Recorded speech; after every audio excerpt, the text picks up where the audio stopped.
Well, I believe money is important, but central banks won't control it. Okay. Reagan pretty much understood this. Reagan was a gold standard advocate, and he understood, and and a lot of people believe Volcker effectively targeted gold when he overcame inflation in the 1980s. Inflation, when Reagan assumed office, was 15-20% a year. Interest rates were spiking. The whole people were predicting peak oil, peak population, peak food.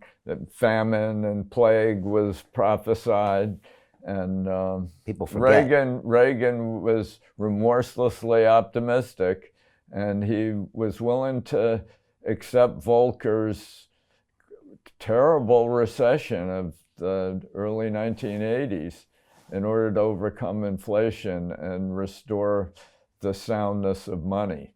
Right. And thanks to your book that he read, right, when he joined. Yeah, he read Wealth and Poverty. You know, when I wrote Wealth and Poverty, I didn't understand money as well as I do today. But I've now written 6 or 7 more books on money and economics, and 15 more books overall. Right. And you know a few things about money. Yeah. And so again, if people want to learn your calls on some of these monies, there's a free report we've recorded and that they can download below, londonreal.tv/reboot.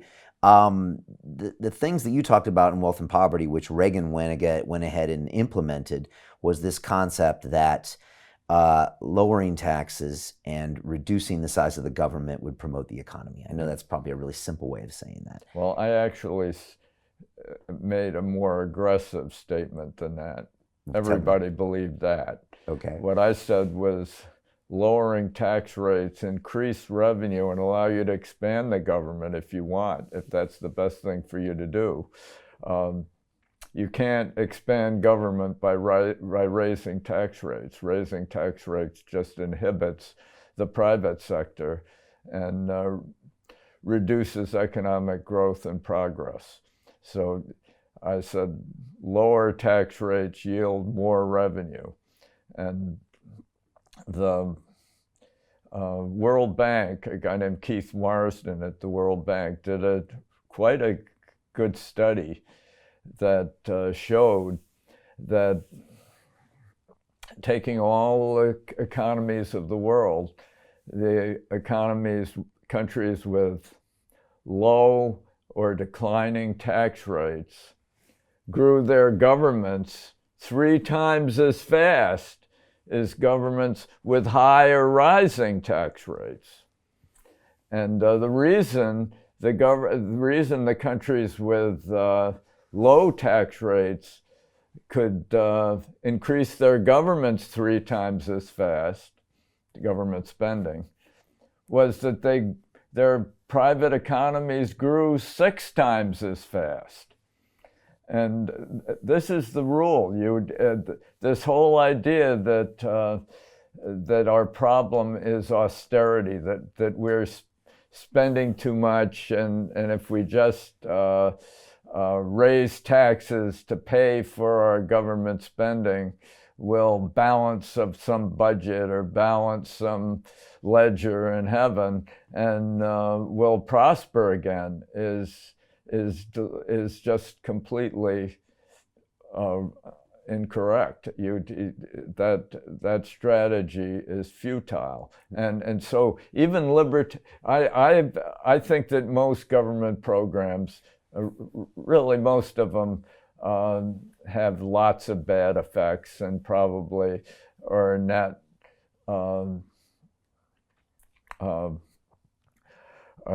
inflict net damage to the economy. So I mean, certainly retrenching government is a desirable thing to do, but that's true regardless of what the tax rates are. And what you want, these are 2 separate challenges. There's no relationship between government spending and tax rates. You raise tax rates in order to expand government, and government shrinks because your economy collapses and you're no longer capable of achieving your government program. Why is that so hard for us humans to understand, that raising taxes or being austere is the complete wrong way to stimulate an economy? Why? Is it because we have this mentality that our mom and grandma said you better save? And no, it's because I believe that it's a combination of envy. I mean, people want to tax the rich. I mean, this is what leftist parties constantly, they pretend that the rich are somehow avoiding taxes and they need to pay more in order to redistribute resources from the rich to the poor. It's all that redistributionist idea that was Karl Marx's great mistake at the time of the Industrial Revolution. That was our final human achievement, and from then on we just redistribute wealth. And today it's believed that all the wealth we need is in the coffers of Google and Facebook and Walmart and whatever, Alibaba, and that now we just need to redistribute the existing wealth, Amazon, Bezos's wealth. Right. And Bezos wants to